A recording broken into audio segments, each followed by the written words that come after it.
Starting. All attendees are in listen-only mode.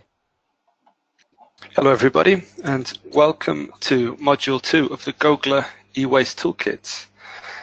This is the second seminar of the toolkit, and we're going to look at design for reduction of e-waste today. Before I begin, I'd just like to signal our thanks to Swedfund, the funder for this project, and all of these seminars, briefing notes, and other resources. The first seminar we held last month, it looked at the technical introduction to recycling of off-grid solar products, and we looked at the elements around the storage, handling, recycling, components to fractions, and thinking very much about kind of nuts and bolts type of recycling. Today, we're going to take a step back and look at how to reduce the amount of waste that's generated in the first place. And this is thinking about product design and the different strategies around that, but also thinking about the different elements of customer service and operations that can extend the product's life. Think about longevity, durability, repairability, etc. So the seminar today is jam-packed. We've got some fantastic presenters and panelists, which I will introduce briefly. Juliana, can I have the next slide, please? I've talked about the aim of the module already, and the agenda today, we're going to kick off with a presentation on circular design principles by Fairphone. Then we're going to have a poll question to hear how these design principles land in your company, before moving on to a panel discussion with Azuri, SolarWorks, and Strathmore Energy Research Centre. And we have some interesting discussions around the different approaches to reduce waste, moving from tamper-proofing to repairability, and looking at some of the apparent tensions there. And then there will be space for some audience questions and answers before moving to a wrap-up. So we have, again, 90 minutes today. Bit of housekeeping. We will share these slides after the call, so no need to take copious notes. We are recording this seminar, and it will go on the GOGLA e-waste hub for people to watch who were not able to make it today. If you have any questions or chats, you can put it into the box on the menu panel and go to webinar. And there you can also see the other attendees that have joined today. So with no further ado, I'd like to introduce our first speaker, which is coming from Fairphone. Fairphone are the creator of the world's first ethical smartphone. And we're going to hear from Fairphone's co-founder, and Michael, who's responsible for product management and innovation, and he's transformed Fairphone from a non-profit into a social venture, and bringing in his ideas of industrial design and sustainable developments. And I'm really excited to hear about Fairphone. It's I've often looked to Fairphone as an example outside of the off-grid solar sector, as a company that's brought in sustainable design principles and done it at scale. They've sold hundreds of thousands of units while maintaining a fierce focus on ethical sourcing and sustainable design. So, yeah. Michael, thank you very much for joining us today and sharing your insights with our working group. We're really interested to hear more. Take it away. Yeah, thank you everybody. It's great to be here. I'll go straight into the topic because we have only 10 minutes and I don't want to take too much of your time. Do I understand that you will be changing the slides? So just a little bit about Fairphone, just to start with. Fairphone is a social enterprise. We started as a movement to make electronics more fair in very different topics, which I will also talk about today. But since 2013, we actually became a company itself. So as a social enterprise, because we realized that there is just a little bit we can do raising awareness on sustainability topics of electronics, and so much more we can do actually if we become if we become a brand, if we really become a player within the industry. So that's how we started in 2013 with our first device. Can you change the slides?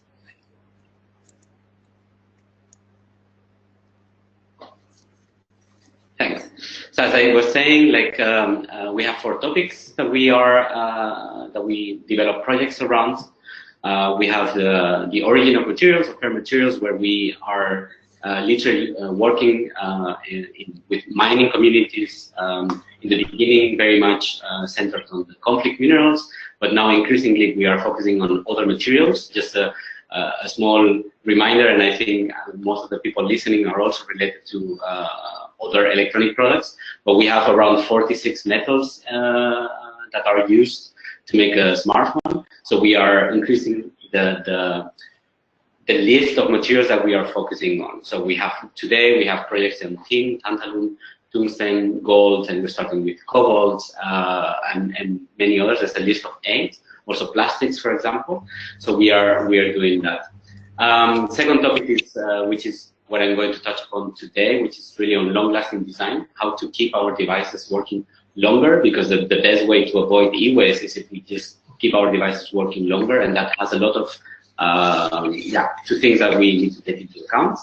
The third one is on working conditions, where we have projects mostly on the last years of the supply chain, so really focusing on worker representation in China at this moment, and we do that with several suppliers.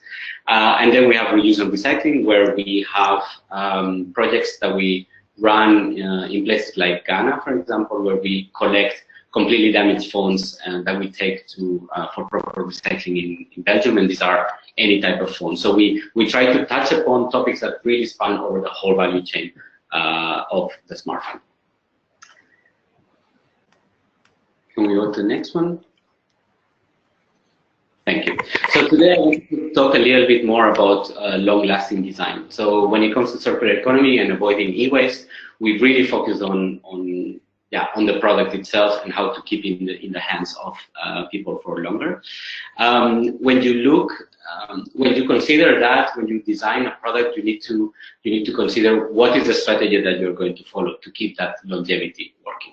And here in the screen you have a list of design strategies, and really we do a little bit of all of them, but really the one that is really important for us is design for repair. So that's how we, which is kind of the fourth one, design for ease of maintenance and repair, because we want people to make it very easy for them to repair their phones and keep going with them. But every product is a different story, so you need to consider what it says on the left of the screen, the product integrity. So how easy or difficult it is to take that product apart. So typical examples of the first strategy would be a watch, which is maybe not so relevant for today, but a watch is something that you really design for attachment and trust, because it might last for 100 years and you might give it to your children. So you don't have to think about how to recycle it necessarily, because your strategy is that it really is very, very long. All the way on the other side of the spectrum would be designed for disassembly and reassembly. So really thinking about, what are the small parts of this product that can be disassembled and reused. So we'll go over these design strategies very quick. The other thing that you really need to consider is what is the business model. Like what is the business model that is going to drive and make the most of the design strategy that you have chosen. And I'll also touch upon that a little bit later. So if we start, if we go on with the slides. So just very quick, product attachment and trust. So we have different things on our phone, for example, that really tries to build this attachment of people, that they see it as something that is precious and not something that is to give away. So for example, on our printed circuit of Congo, which is where we get some of our materials and our projects, but we also used to have, for example, a widget on the phone where it tells you like how long have you had your phone. So just to give you a couple of examples of how that relates to electronics, maybe, as I said, maybe less relevant for today. The second one, yes, it's really designed for product durability. So you may have a product that is very difficult to open up and is very difficult actually to repair for whatever reason. And then you really look into durability. You know, you're really looking into something that is, that it really sustains the usage of the phone. So, for example, one feature that we have of durability for Fairphone is like the back cover, which really has it used to, the first design that we did used to have like a rubber rim around, so that made it very sturdy to faults, for example, and screens broke much less. So that's one design element that you can bring for durability. The other one is on standardization and compatibility. That is really also, again, really depends on the product itself. But you may wonder if there is elements of your device, for example, that can be used for other purposes or that can be connected to other products. So, for example, when we designed our back cover, yeah, it was the new back cover, so we had different models that was also fitting the phone. No? So in that sense, it was compatible. Different back covers were compatible with the same phone. As I say, this is not our main, but it's just to illustrate what we mean with that. Next one. This is really the one that is very important for us. So what we saw with smartphones is that there's typically from repair data from the past, from the market, but also our own repair data, it's very clear what are the parts that are do break more often over the life cycle. Especially when you take a life cycle that is longer than normal. So we try to convince our customers to keep our devices for 5 years. So there are some parts that may fail over these 5 years because the industry is not yet geared at that durability. So those parts, which may be like the charging port or the battery or the mini jack port also for your headphones, these are isolated in what we call modules. And these modules are just super simple to replace yourself. We also have an application on the phone that can kind of diagnose a little bit your phone for certain of these components and will help you, realize what is broken. It can be the vibration mechanism, for example, or it can be your screen. And all these are just very simple to replace. Maybe just highlight here the display, which is the #1 of things that break in smartphones, is so simple to replace that you don't even have to use any tool. You just can use your hands. It has a couple of clicks. You see here on the left bottom of your screen, you see it already open, but it's just super simple. And then a little bit more up, you see one of the modules, and those you replace with just a very simple screwdriver. Next one. The next one is designed for upgradability and adaptability. This is, just being very honest here, this is something that we wanted to do more with, but we didn't achieve yet with Fairphone 2. On the screen, on the right-hand side, you have like 5 pins. I don't know if you can see them, 5 pins there. This used to be the expansion port. So in the beginning, we created this expansion port on the back of the phone because we thought we could develop like extra modules that could connect with on the back of the phone. This is something that we have unfortunately not been able to exploit. But on the left side, that's a very successful example. That was the camera.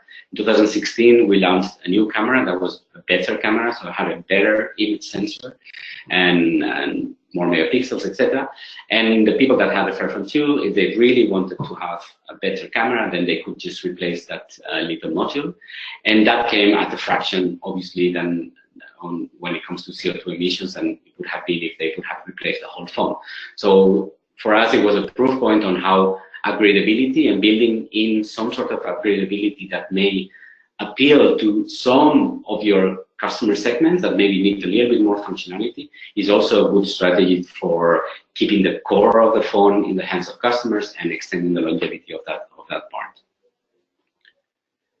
Can we go to the next one? Yeah, so this is really designed for disassembly and reassembly. I think this is, as I said, like this is also less relevant for phones, though there is one point here. If you design for disassembly and reassembly, it's also, you are actually a little bit designing for recycling as well. So you are considering how to dismantle your product, how to bring your product back to pure material strengths, for example. So with Fairphone 2, what you see, for example, is that most of the plastics are very easy to dismantle because that's mostly the back cover. That's I believe that's around 60 or 70% of the plastics that are in the phone. And that makes it very simple for that part to go to a specific recycling stream.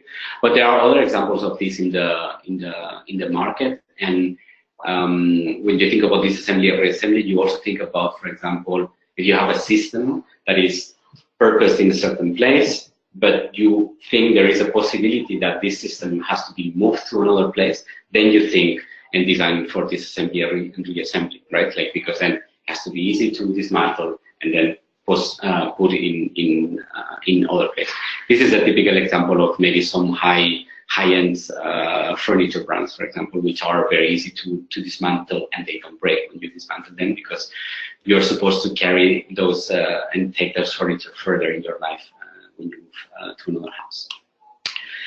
Can we? Yeah, I wanted to highlight this one, which is the in this graph you see the different CO2 emissions for each of the modules of our device, and I think this is an exercise that may be interesting to do for yourselves as well. We did a full life cycle assessment to do this graph, but I believe there are simpler environmental assessments that you can do just to understand where are the emissions and most of the footprint in your product. In our case, the white square that you see there is our core module. The core module contains most of the integrated circuits, so there's the most of CO2 emissions are embedded in that module. That's the module that we need to keep in the hands of customers as long as possible, because we need to, if you want, divide these CO2 emissions over the 5-6 years of your life cycle. On the contrary, if you take the back cover as an example, which is that little black square on the bottom, it's only 0.3% of the CO2 emissions. So that means if a customer wants to change their back cover simply from a fashion perspective, for example, it's okay because it's not so much of the footprint. So you can do that exercise for yourself and understand within your business model how this relates, how are people going to change those parts or not, and understand where the footprints are and try to minimize that. We go to the next one. Can you go to the next one? I'll skip this part. This only gives you an idea. These are the blue parts are the parts that are there because Fairphone 2 is a modular phone. So I just wanted to bring also the notion here that depending on the design strategy that you choose, it might bring more CO2 emissions on the production phase. So there might be that there's extra material that you need to put in your product. But what happens over the life cycle of the product? What we saw is that even increasing this amount of material, which is the blue parts, over a life cycle of 5 years, we have a 30% reduction of CO2 emissions. So in our case, design for repair, it made a lot of sense given when we had to put in more materials. Next one. And I think this is my last point. When it comes to business models, we are still having a pretty traditional business model, though we sell spare parts, which is more innovative.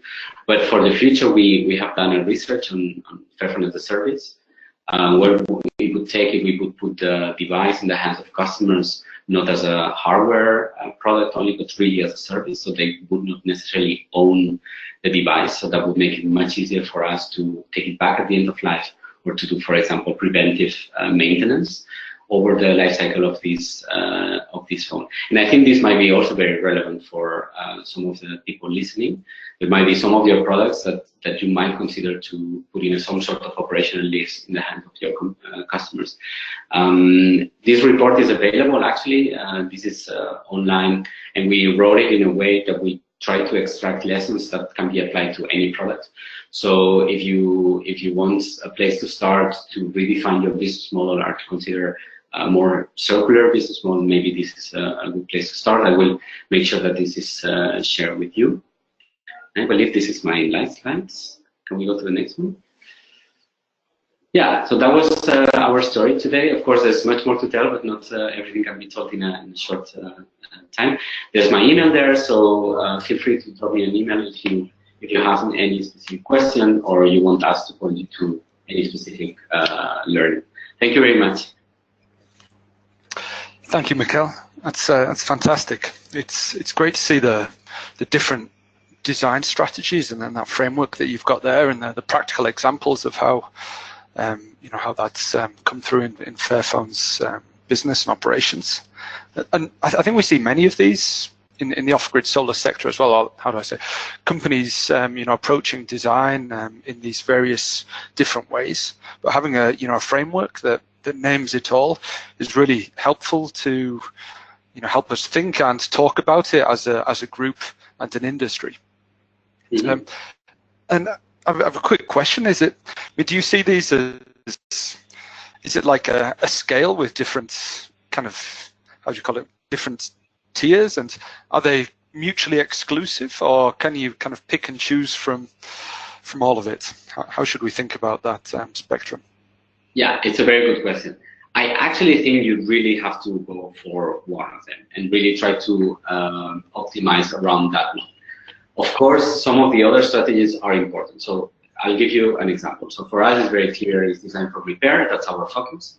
But we are operating in a market that is famous for a really rapid cycle of smartphones. So people are very used to change their smartphone after 2 years. And of course, if we may not achieve our goal if we only make a phone that is easier to repair, right? Because yeah, it would be easier to repair, but then if they want to change it after 2 years. So that's why we also bring into the design for attachment at first, like where we also need to make sure that gets fixed in a way. So maybe pick and choose within your own market and within your own industry which are the ones that you think are the best. But I would definitely recommend that from a business perspective that you have one that is really your drive and that really fits your business model, really fits your context, and it really resonates as well with your customers, for example. I think that's a way to go.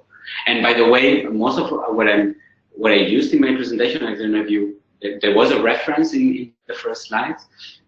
There is a book called Products That Last, which is totally recommendable. I have no, I'm not getting any money from them. It's just a book that I really liked, and it really inspired me because it was the first time that all these ideas about product longevity were kind of put in a framework, in an orderly manner that made business sense as well. And I really liked it. So maybe I can just share the reference later as well. But it is in one of the slides. Yeah, I see it's in slide 9 that we have. And another part of this toolkit is a briefing note where we identify key resources if our members want to explore them further. So I've noted Products That Last and also the Fairphone, the circular phone guide that you mentioned. So that'll be good resources to point our members to. I'd love to keep talking and asking more questions, but we have a packed agenda. So forgive me if we move on.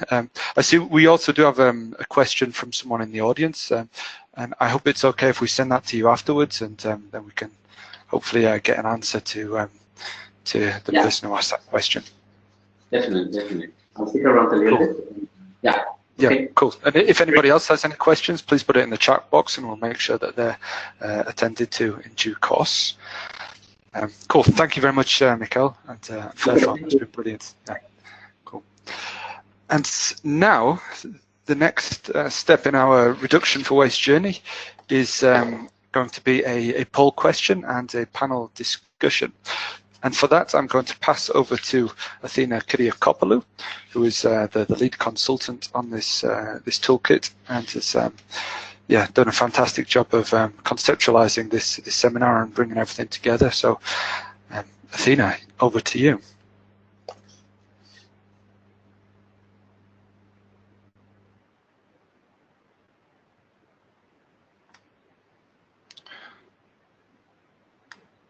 We can't hear you, Athena. Welcome everyone. Yep, that mute button. Welcome everyone to the second webinar. I'm really glad to be a part of it again. As Drew said, we wanted to start off with a bit of a warm-up question for the audience. I think the poll is active. Juliana, have you pushed the poll out to the audience? You should be you should have a pop-up message. I'll do it asking you in a minute. Sorry, I'm arranging it. Well, based on Mikael's presentation, we wanted to get a feel of the people who have dialed in today. We have 28 attendees.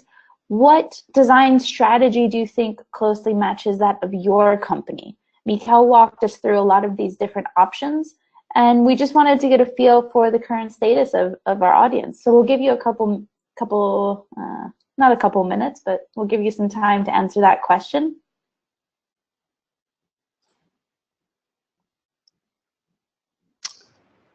The poll hasn't been opened yet, actually. Okay.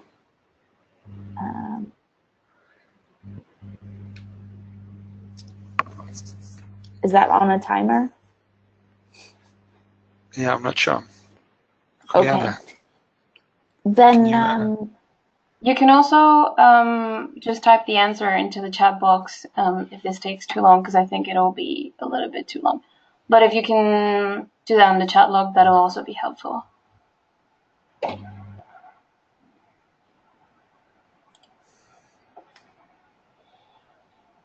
We have some answers coming through.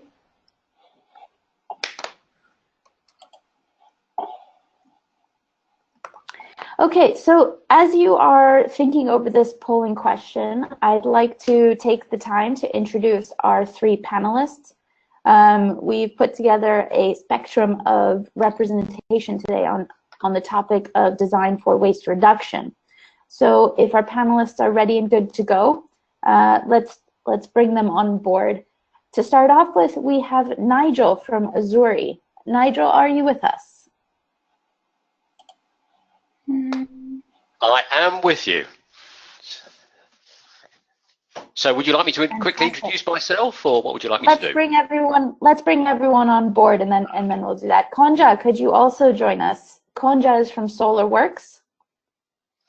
Of course. There we go. Yeah. And finally, Anne from the Strathmore Energy Lab.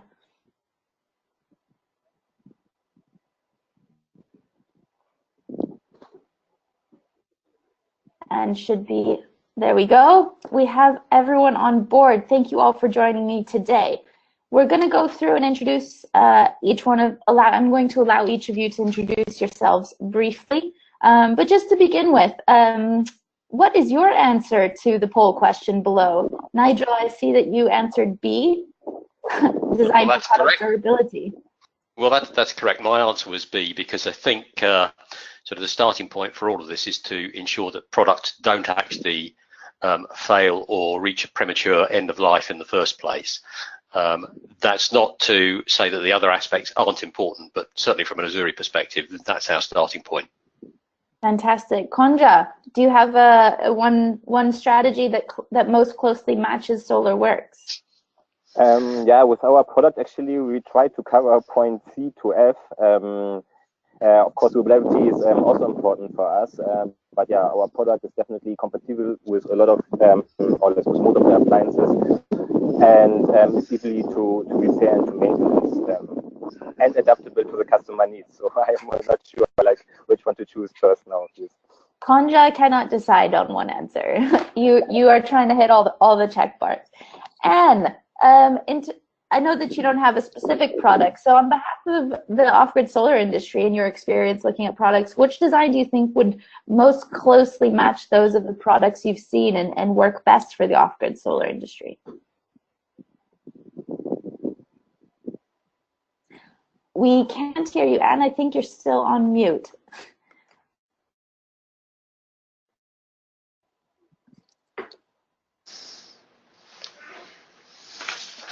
There we go. Oh, okay. So I was saying I'd say BCD. Can you hear me? Yes, we can. Yeah, because different reasons, I guess.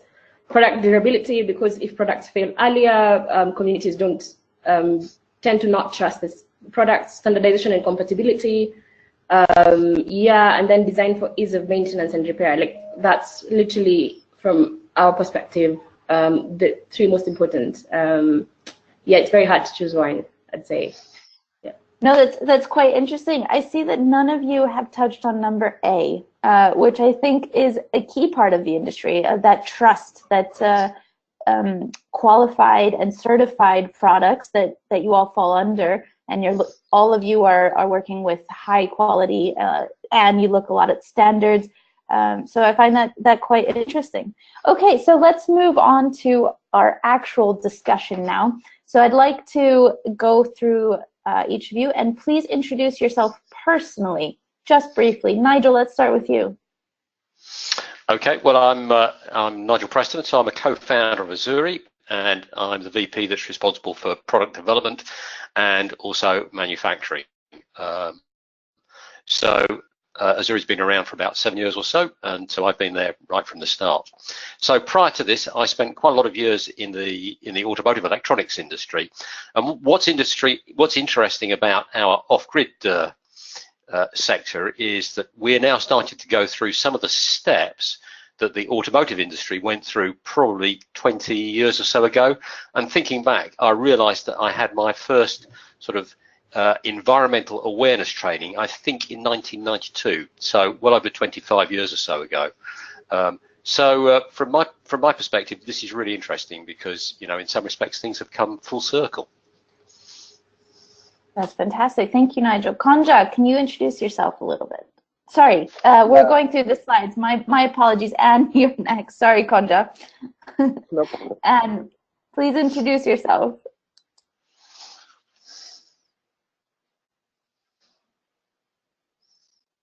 Anne, are you on the call?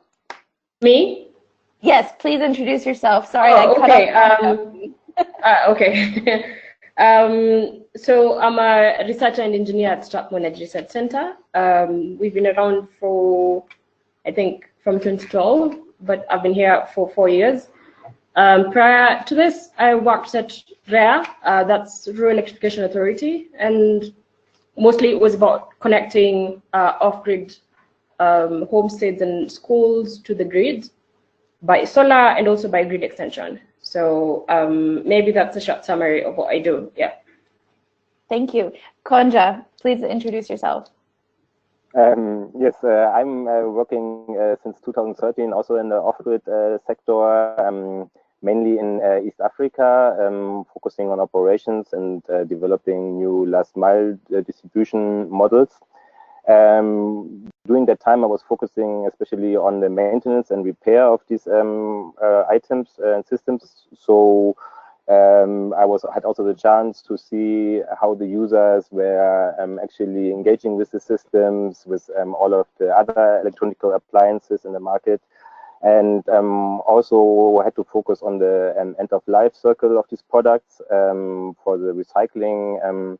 I had the chance to visit several recycling plants and to develop some kind of concept how to deal with all of this e-waste. And just started now since last year with SolarWorks, with a new product, with a new business model, with the company to to manage these challenges and to make the product more adaptable for users and distributors. So on that note, can you tell us a little bit about SolarWorks? The product, what makes it different? Yes, SolarWorks is actually, we started last year and we developed a new solar home system, which is modular. And our team consists actually of several pioneers in the off-grid sector, and we found a lot of similar challenges. So we tried to design a system which serves which helps to overcome these challenges for customers as well as for distributors. And the aim of the system, since it's modular, it can be used as well as a lightning system, as a charging system, home entertainment system, but also can be used actually for productive use. So with one product, you actually can serve a lot of different customer segments, which makes it for the distributor more simple to maintain the network, to repair, and to manage operations basically.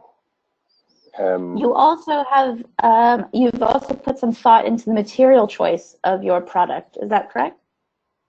Yes, the system is designed in a really simple way. We basically just have 4 components in the system, which is a metal frame. Since I was so heavily involved in this battery recycling, and we really saw like to recycle lead batteries in East Africa, or like in general in actually Southern Africa, it's really difficult to bring them back and to recycle them in a way that they don't harm the environment. So we chose like lithium phosphate batteries. It's a PCB inside, and we used some kind of organic plastic. It's some kind of wood fiber. So to assemble the system, to repair the system, to refurbish the system is really simple because it's just like a few components. As well, we were looking more into like how are the systems recycled, or like what happens at the end of life. We had the choice between the different products, which plastics, for example, which can be recycled. But at the end, we often see products are just burned in the backyard, and they are not really recycled due to like infrastructure and so on. So instead of now choosing a plastic, for example, which can be be recycled, we say like, okay, how can we actually reduce the harm to the environment by using components which, when they are burnt in the backyard, are not creating so much harm. And as I said, it's actually the plastic consists of some kind of wood fiber, so we don't create any more carbon emission. It's like just a few parts actually of the system. So in the case of in the example of the casing, you specifically chosen a material meant for low impact disposal rather than something for recycling. Nigel, I know that Azuri has an interesting story with your casing choices and how it impacts the longevity. Can you tell us a little bit about that learning process with the Azuri casing? Well, one of the things that we have learned is that in a pay-as-you-go business, it's really important that where, for example, we have customers that are defaulting and the product's recovered, that we then are able to refurbish that product and get it out to a new customer. And from a business case perspective, it's actually a really important process. But clearly, I mean, one of the things that we all know is that when these products come back from the field, they can be really quite dirty and in need of a serious cleanup. And one of the things that we learned quite early on is that the choice of the surface finish that we use on the plastics has a big impact on the ease with which they can be cleaned up. So whereas our starting point was that we wanted to have products that when a customer picked it up, it looked and felt good, and that influenced our choice of the surface finish of the plastic. What we subsequently found is that also it cleans up really well. And therefore, you know, that's something which we've now adopted across all our products. We have a standardized approach to the surface finish that we use on plastics. That's really interesting. I think we're seeing here 2 different strategies for different products, and they're both with the aim of reducing waste. In terms of repair and after-sales service, you mentioned a little bit, Nigel, about bringing those products back in-house to be repaired by an Azuri technician. Can you tell us a little bit more about the after-sales side of it and how you ensure that your products continue to be useful, not just from a material choice, but from a repair perspective? Okay, well, we certainly think about ease of repairability, and I guess our view is that from a pay-as-you-go perspective, it's not really practicable to have a product repaired by third parties. And so it's really something that Azuri needs to control. I mean, and clearly we're concerned about, you know, ensuring that when the product goes out, one that's being refurbished or repaired, that it goes out to a known quality level, and we think that's very important for us to control in terms of, you know, maintaining and protecting our brand. But we certainly think about how to make things easy to repair.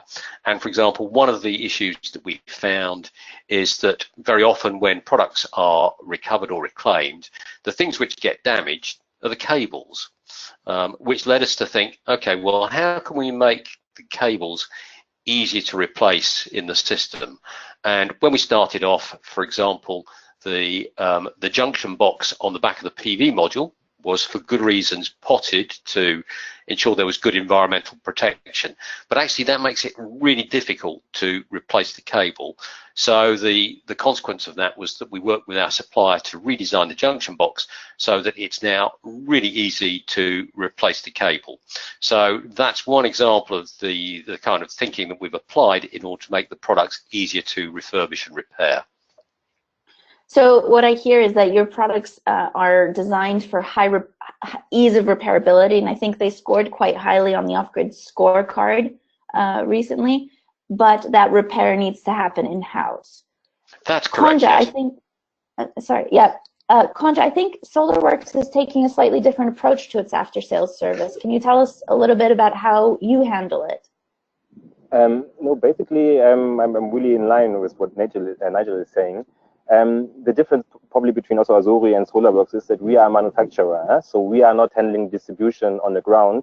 We are like the manufacturer who is like supporting our local distributors by distributing these items, and also like repairing and refurbishing. The whole loan management, as you already mentioned, the maintenance is done by our partners. But how to make it simple for our partners to repair these kind of parts, it also depends a bit on the size on the partner. It's like when we have like several partners in one country, we try at least to equip one of our partners with a small repair station. We developed some kind of test chick. So when the system comes back, as I already mentioned, it's just 3 parts. It's really easy to open. You can use the PCB, you can put it into this kind of test chick, and it analyzes automatically where's the failure. So now with our partners in, for example, Cameroon and Senegal, we bought them a soldering station and we delivered them spare parts and gave them a small training on how to repair these items in-house, because we also agree, like third parties, it's always difficult actually to make sure that these items are repaired and refurbished. And also because the system consists of so little parts, it's really easy to refurbish them. So when, for example, the top case is broken, you can just exchange the top case, and it's one top case for all of the products, or like the 2 products we have in our assortment. So it's not like a complicated workshop where you need like 5 different or like 20 different parts for the different products you have in the market. So we quite. Sorry. Continue, please continue. Yeah, no, but and also like to the story of cables within the system. As already mentioned, the batteries, we have like just a few cables in the system. So like the amount of parts which can break, we also try to reduce actually to a minimum, which is possible. So I actually hear a lot of similarities with your approach. Some slight differences, but making sure that the repair is done by somebody who has been trained, and there's a bit of oversight there to ensure the quality, and you also have a system that's highly repairable. And make it simple. And we've kept you quiet for a while. I want to get your thoughts on repair, in-house versus third party. Tell us what you found.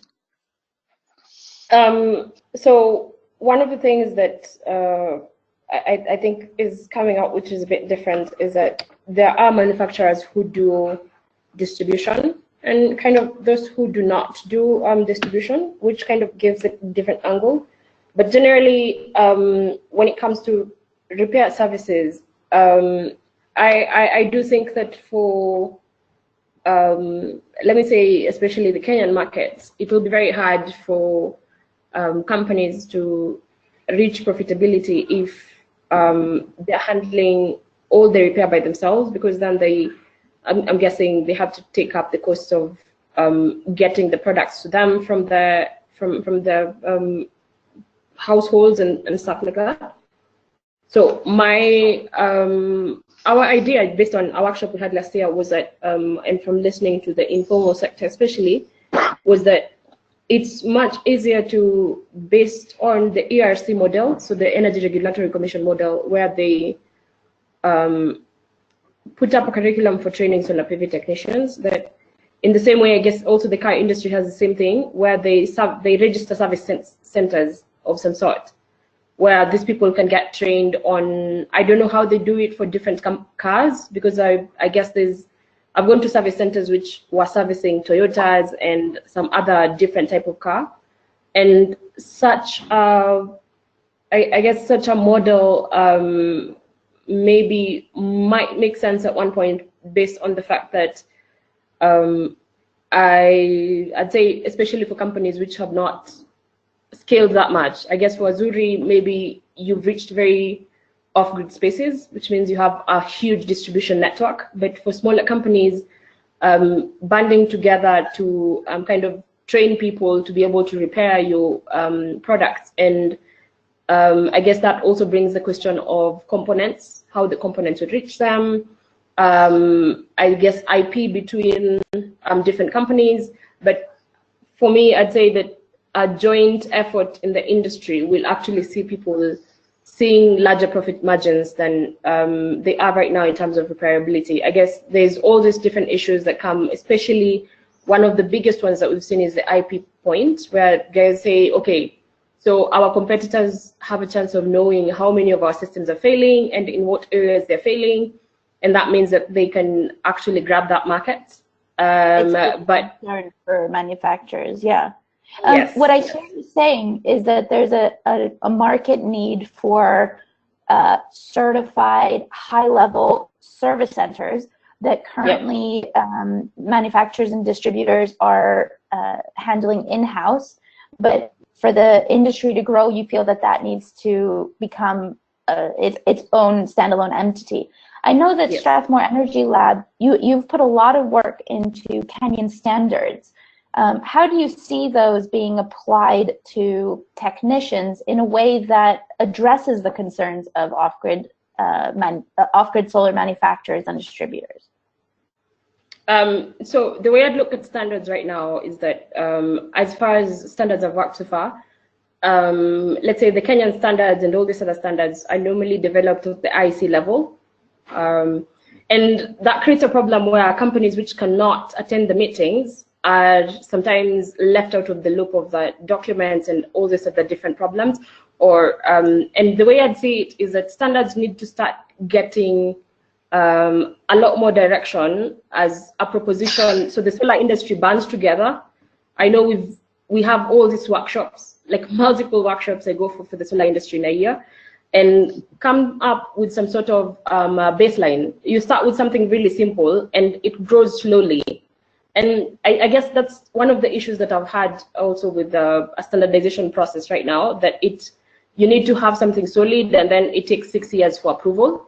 But here you need something that actually, a live document, so to say, something that changes a lot more frequently between companies and is developed over, So I'm hearing you're saying that it's going to be a process. It's not happening overnight, but it's in the works, and it's important to keep both the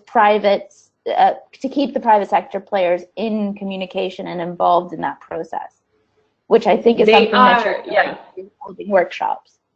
They are the cornerstone. The private sector is what we're standardizing. You can't standardize the private sector without the private sector, generally speaking. Of course, and especially if you're asking them to outsource repair to a third-party service center.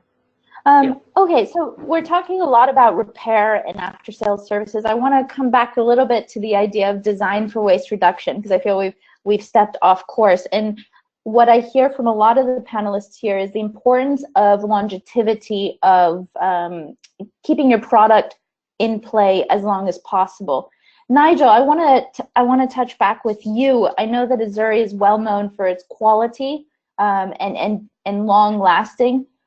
Can you tell us a little bit about, other than repair and warranty, what goes into that product to make it last so long and stay in the customer's hands as long as possible? Well, I guess there are a number of aspects to this, but you know, as part of our product development process, I mean, we do take you know, quite a lot of additional steps to ensure the product is robust. So, you know, whilst, you know, many products will meet the requirements of Lighting Global, I mean, that's really just a minimum. And I think certainly in terms of some aspects of product design, they don't really touch upon the durability aspect. So it's quite normal for us to do, you know, climatic durability testing of our products. So we'll run it at high temperature, high humidity, you know, for an extended period to flush out, you know, problems that there might be in the design or the assembly, you know, running thermal shocks, thermal cycles again to expose weaknesses in the manufacturing process. So that's all quite normal for our product development process. And I think, you know, and then the next thing which is really important is to look at what's happening in the market to your product. So all failures we take very seriously. So it's just a matter of principle that any failure that occurs in the field that we don't understand or we haven't seen before, we can't provide an explanation, we will always get that product back for analysis so that we can understand what the root cause of the failure was, and if necessary, feed our findings back into the design or the manufacturing process or wherever we need to take action. Yes, go ahead. Continue. No, please go ahead. So, you know, I was going to say, you know, a very good example of this is something that we found when we introduced TVs. What we found is that we do see a number of instances of customers, I guess through lack of experience of handling this kind of product, of managing to break the screen of the TV, which is of course, you know, quite a serious and expensive problem to repair. And from a pay-as-you-go perspective, it's a problem because if the product's broken, then the customer doesn't want to pay for it. So, you know, we thought about, well, how do we address this problem? And the consequence of that is that in conjunction with our supplier, you know, we've now introduced TVs that have toughened glass screens to eliminate this kind of issue. So I think you know, from our perspective, what's really important is that you are constantly on top of what's happening in the field, what your customers are doing to the product, understanding where failures occur, and where appropriate, taking steps to address those. So what I'm hearing is that a lot of the failures that bring a solar system back are in the accessories, are in the side. You talked about cables, TVs, and not necessarily in the core of the system. That lasts that long. Yeah, I mean, for sure. I mean, we see in reality, we see very few problems with the core system itself. So PV, control unit, battery, and lights. And the problems are more around the appliances or the accessories that come with the system. So radios, torches, televisions, everything which gets a lot of handling, we see, you know, we see issues there. So, you know, it's interesting to hear. Design changes to improve those. Well, so yes, I mean, it's a voyage of discovery, and you know, and the message is really one of continuous improvement. Fantastic.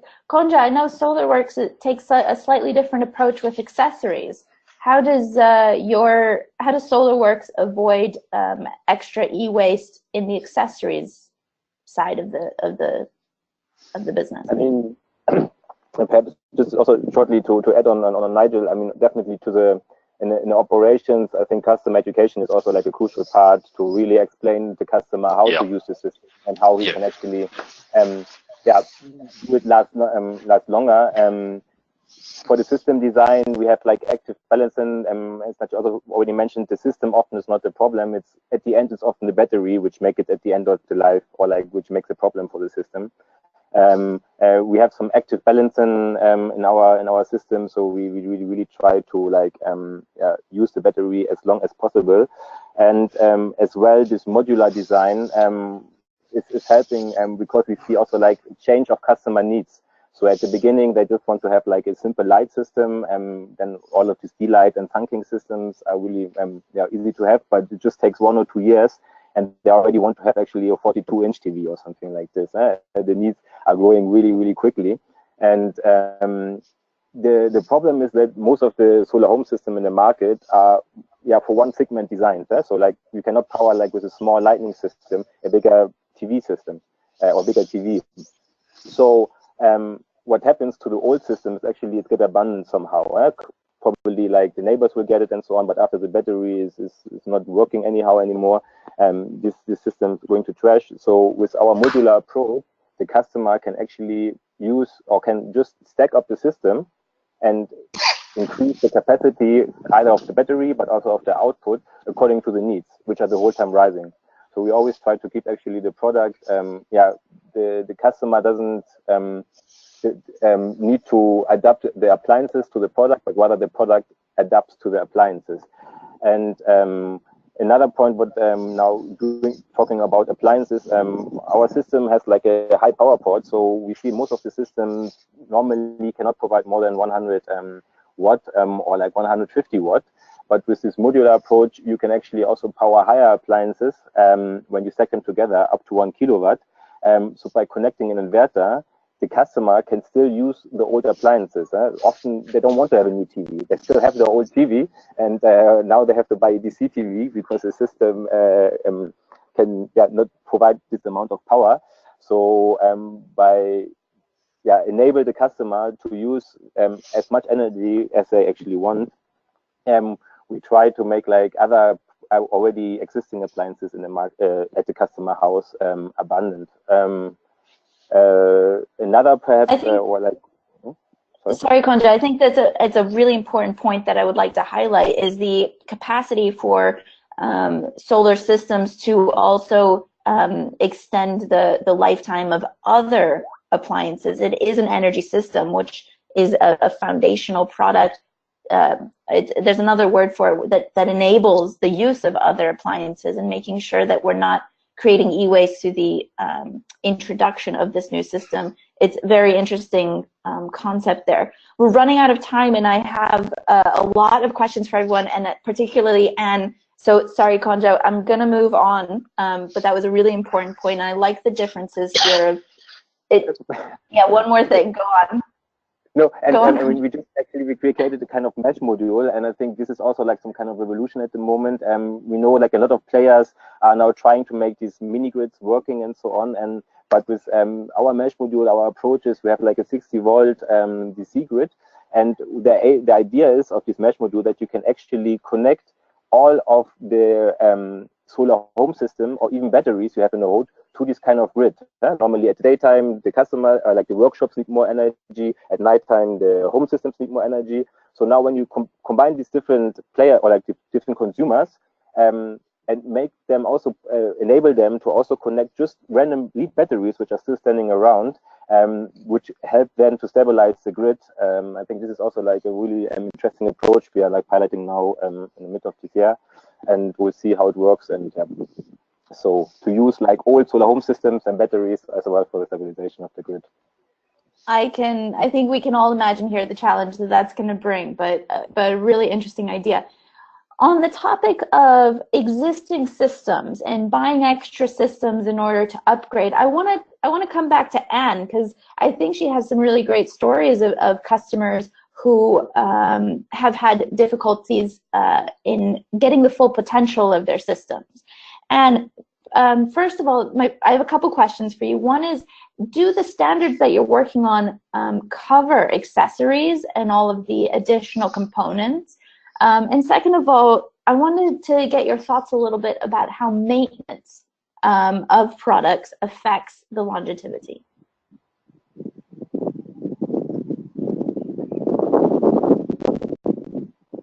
Sorry, the mute button again. So yeah, I'm going to address the question to do the standards include the components and appliances, and I think that's the trick about this whole thing, that DC appliances especially, which are coming on board very fast, were not really available in as much in as large, they were not available a few years ago, and right now they're all entering the market. So I guess even the standards world is kind of regrouping around DC appliances to now try and standardize them. So for example, in the IEC, there's a committee which was formed. It's called Systems Committee LVDC. It's on looking at standardization of DC appliances specifically, and also DC systems generally, voltage and all this other thing. So right now, I'd say everything is happening on the go. A has been developed, so let's group around this, which for me is the reason why there needs to be a lot more private sector driven standardization processes, because as the private sector, immediately, I'm guessing, let me give an example. For example, for Azuri, the moment you introduce the TV, you already saw the issues that are being faced and all these things within, let's say, 6 months. So within 6 months, you can be able to note down and say, for TV, A, B, C, D are the ones which maybe should be like the focus point, so for you to get a good DC TV. But I think there's also a question of industry self-regulating, which is why it needs to be a band of private sector. It's not just one person, because you're all producing different products. So it doesn't seem like it's the issue where a company is kind of pushing its own products onto other companies. And if this happens, I guess there's going to be a lot more trust. I guess for us, the academia is always there to help. So for me, it's faster for the grouping to happen inside the country than it to come from outside coming in. And I am hoping to see a lot more of that in the solar industry. And it's something that I can just to confirm, and what I'm hearing is you're saying that there needs to be standardization, self-regulating standardization within the industry. So the accessories need to move towards being the same, or at least usable. Yeah, and also not just because, okay. Not just because of the standards themselves, but also because of how fast that can happen. So that is much faster than the standardization process itself, and it's bound to create a bigger market for the people in the industry themselves. So the next question was, sorry, I kind of about maintenance. I think you okay. Yeah. So in terms of maintenance, it's something that we've found that a lot of companies sometimes ignore, that maintenance plays a very huge part in, at the end of the day, how long your system lasts. So for example, if even your battery does not get charged twice because of dust at the end of the day, you've reduced the life cycle of your batteries. And this is over a period of time. If such a thing keeps happening, you're going to have a lot more problems pile up. I gave the example, I think I gave you, of my grandmother who did not, generally, it was actually leaves, because the solar PV system was in a very good place, but it's in a highland, which means that the leaves kept on being blown onto the solar panel. And such a simple thing as, maybe someone go up there and clean. And also another question is, if you're installing such a system for an old woman, are you going to tell her to actually climb up there and do it herself? So there's all these different questions, different things that go into maintenance, and they might be different customer to customer. And companies really need to be careful about consumer awareness in terms of maintenance. Yeah, I think both Nigel and Kandra mentioned the importance of consumer awareness, and I think we've touched on it briefly, that it is part of the longevity of a product, is making sure that that customers are using the system properly, and that can be done through design, but also through awareness and training. And it's a big challenge. I think we can all agree here. We are coming to the end of our panel time. I have one last question, and before I go around and ask each one of you that question, I would like to remind the audience that We are going to have a Q&A after this, so please start putting your questions into the chat box if you have not already done so, so that I can then address it to the panelists. So before we go to customer audience questions, I have my favorite question that I'd like to ask the panel, and that is, can you tell me something positive about e-waste? Nigel, let's start with you. Well, I guess e-waste per se, there isn't a great deal that's positive about it. But I think what is positive is that the subject overall is something which is getting more traction within the industry, and collectively we are all starting to think about it more. And certainly I can see within Azuri that over the years, particularly the last couple of years or so, we've started to think much more about the impact of our products, and I'm sure we're going to continue in that direction. Okay, Kandra? Yeah, as Nigel already was saying, as long as we call it waste, it has nothing so much positive about it.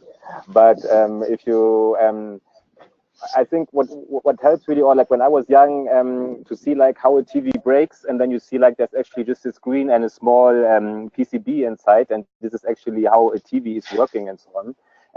It gives like some kind of you learn actually, or people learn how to deal with electronics in general. So they will see how these components are put together. So, and this brings some kind of technical awareness about general how technical products are all around, so people can learn how to repair stuff. I mean, I have thousands of cables which are all broken, but maybe I can use them one day. And I think this is like a progress which most of the societies are going through, and which helps actually to start to recycle. If you don't know what is inside the product, you will never know how to recycle it or something like this. So and solar is a relatively simple product on some level for customers to understand and start to get to grips with that technical awareness. And what about you? So the point is, I don't really say jobs, but also based on this conversation, I think I'd like to highlight something else. That e-waste is e-waste because of the availability of a mass market, which is producing very cheap products. It's not really waste because it's a matter of the end of life of that single component, right? If it was not being produced at a cheaper price, we'd actually extract it and use it. So the word waste normally comes in the context of, there's the similar component or an upgraded component is cheaper, and not really because I cannot use this thing. So for me, I'd say getting markets, especially for really off-grid places, to actually reuse all these tiny different components, all these tiny different pieces out of solar PV systems is a job creation tool. Like I grew up with a lot of repair networks of phones or watches, actually not really phones, it was radios and watches. There was a lot of repair people in different villages who could do such things, and those jobs are no longer there. So for me, I'd say e-waste is a job creation tool, because if you look at it from the perspective of the mass markets or mass production, it stops being e-waste at the end of the day. It's just an end of life position versus,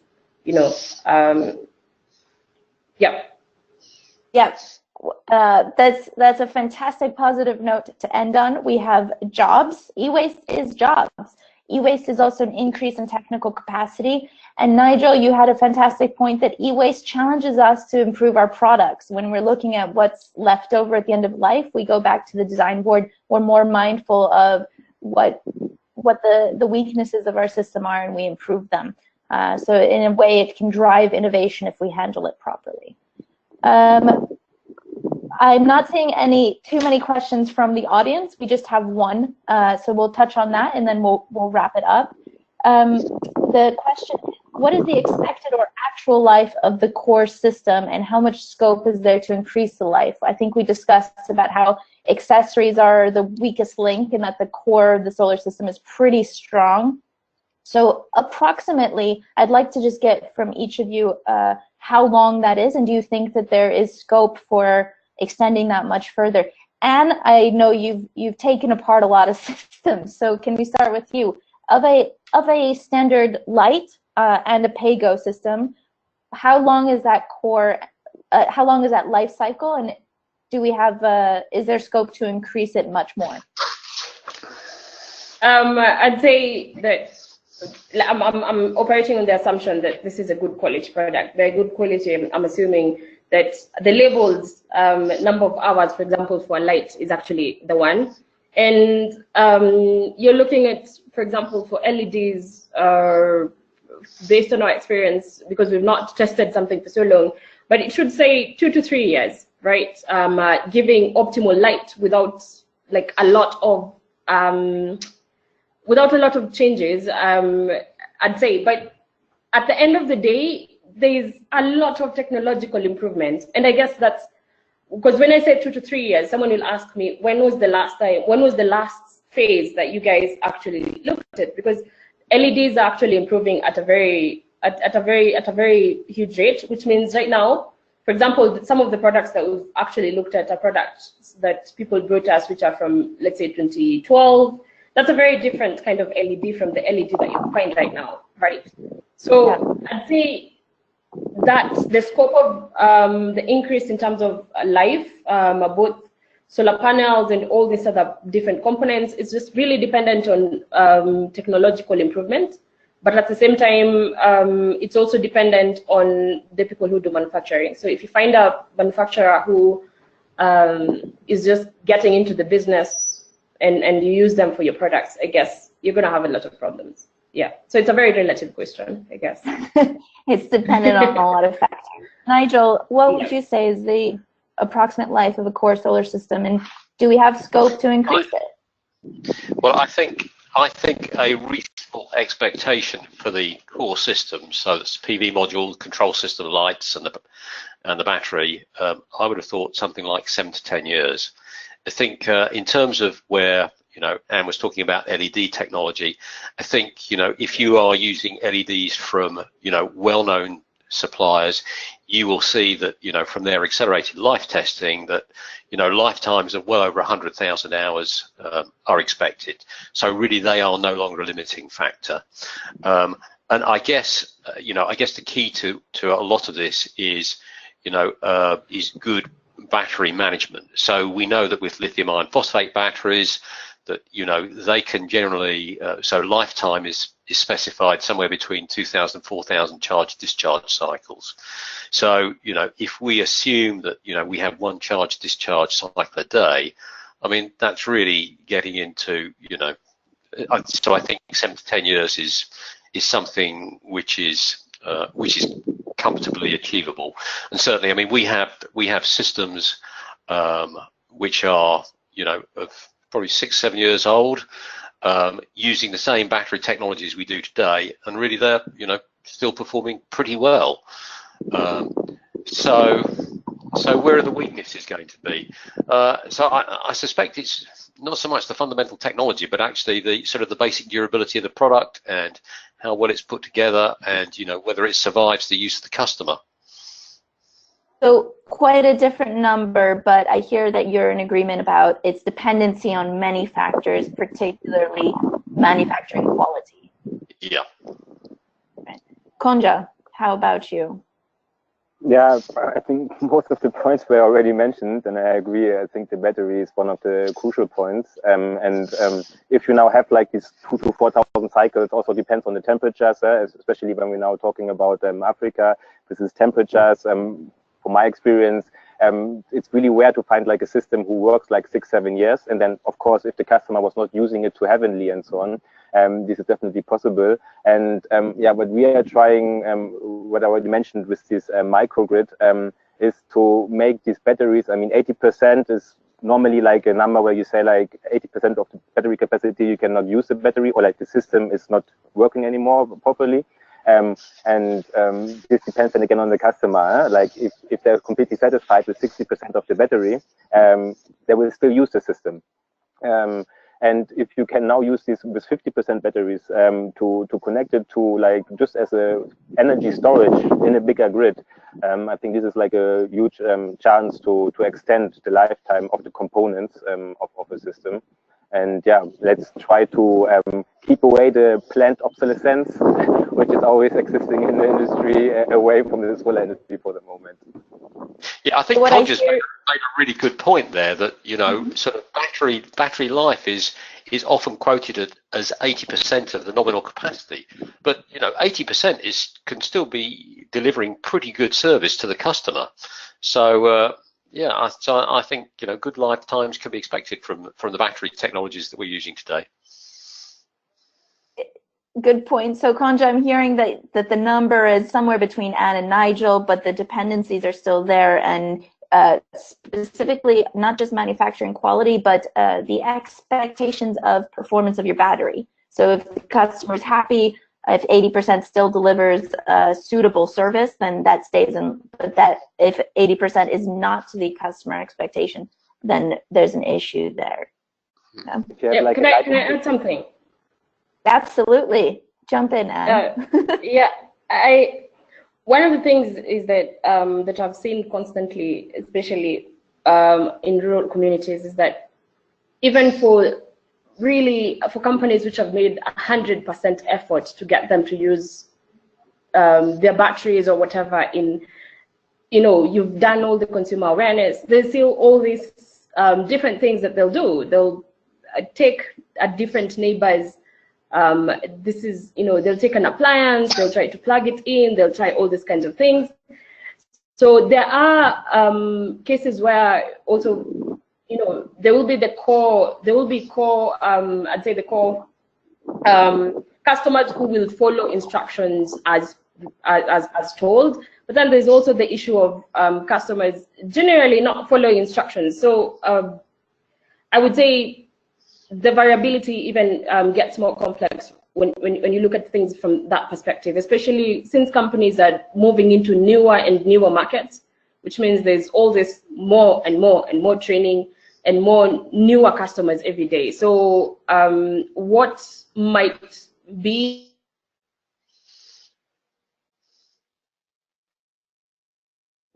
I think we've lost Anne for a moment there. Well, that's a shame, because I think she was making a good point that you know, one of the challenges we do face is that things that customers do to our systems that we never anticipated. So so that's also a challenge for us in the design process, trying to figure out the things that customers might do to the product, so that we can then take steps in the design to protect it. Tamper-proofing, it is a subject that I unfortunately was not able to question all of you on, because I think you have very interesting perspectives. And I think Anne is still frozen, unfortunately. But our time is also up.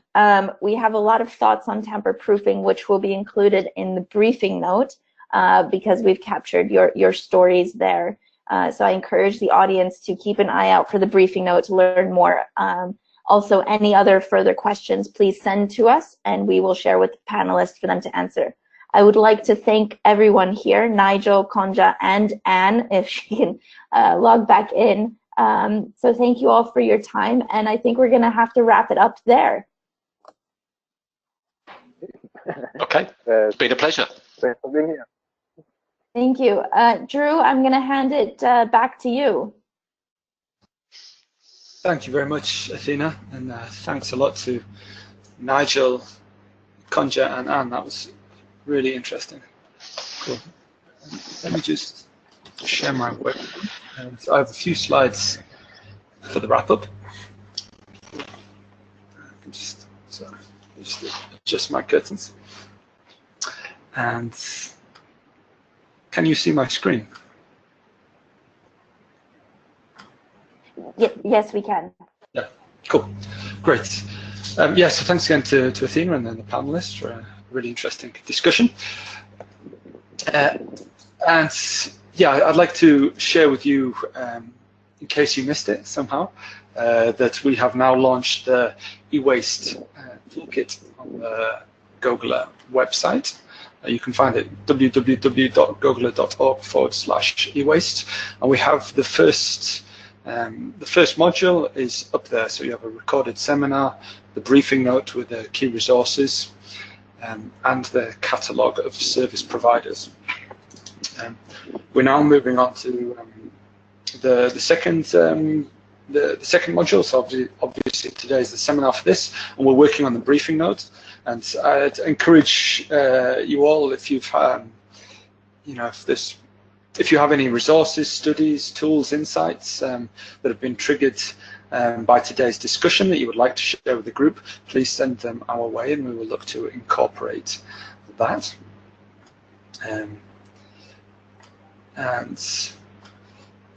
Just move slides. We also have started the catalogue of service providers, which is one of the other main deliverables of the e-waste toolkit. And the aim of this is to help companies identify e-waste management companies, recyclers, and other service providers that can help them address their e-waste challenges.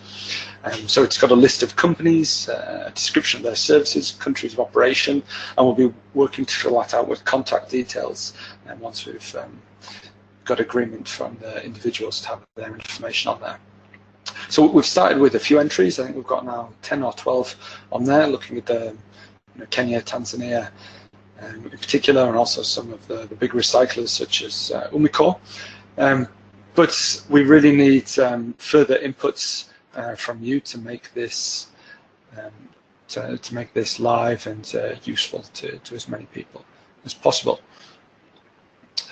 So please send us any further listings that you have. Next steps for the toolkit.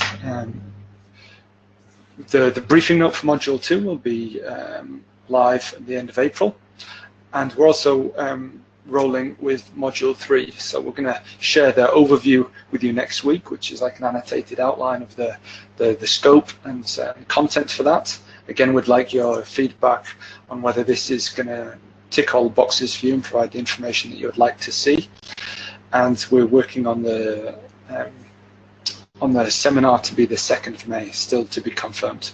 Again, if anybody has got any stories that they would like to share and be a presenter, please get in touch with us. Module 3 is the financials of e-waste management.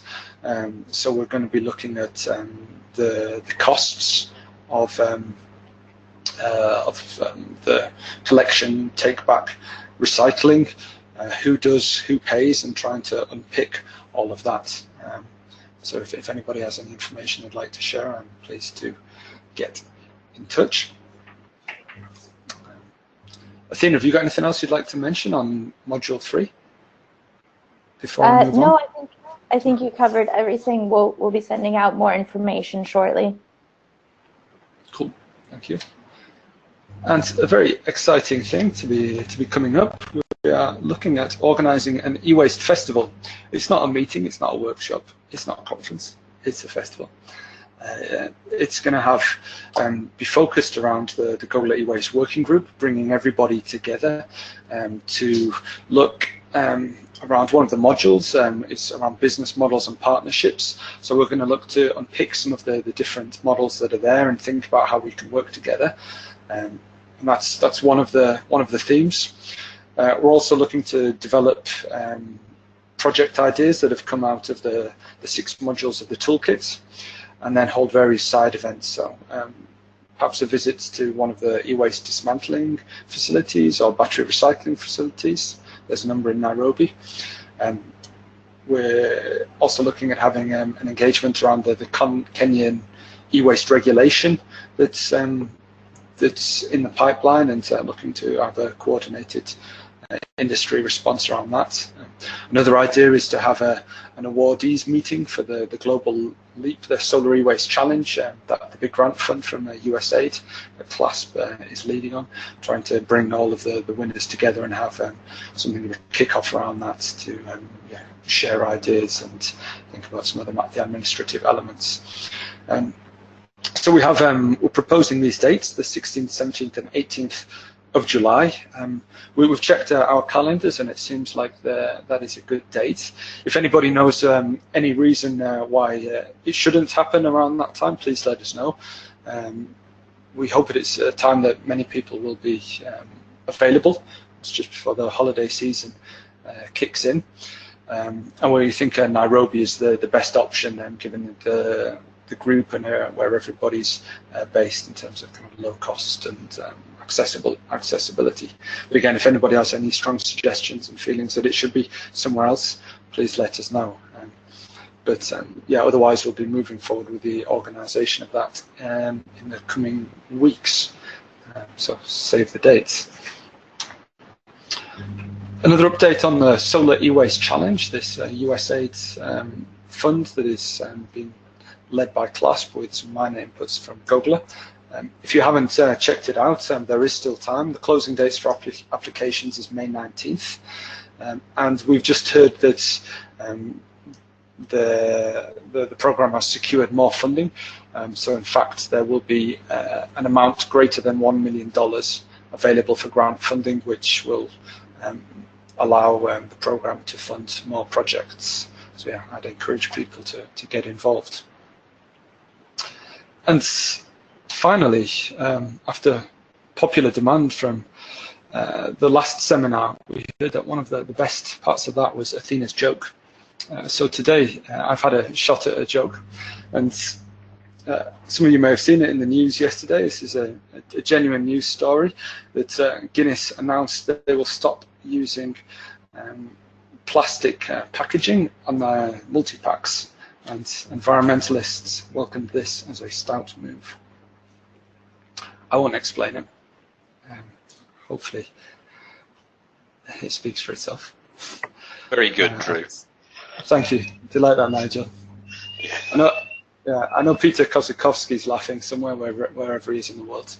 He loved the last one. Cool. And with that in mind, we'll wrap up now.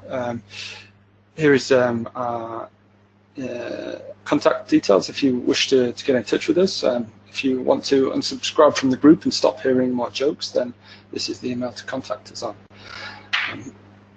Otherwise, I'd like to say thank you very much again to Athena and Juliana, who've led on organising and moderating this, and a massive thanks to the presenters, Mikkel from Fairphone, and the panellists, Nigel, Anne and Kandra, for a really interesting discussion. Thank you very much, everyone, and I'll close the webinar. Good day.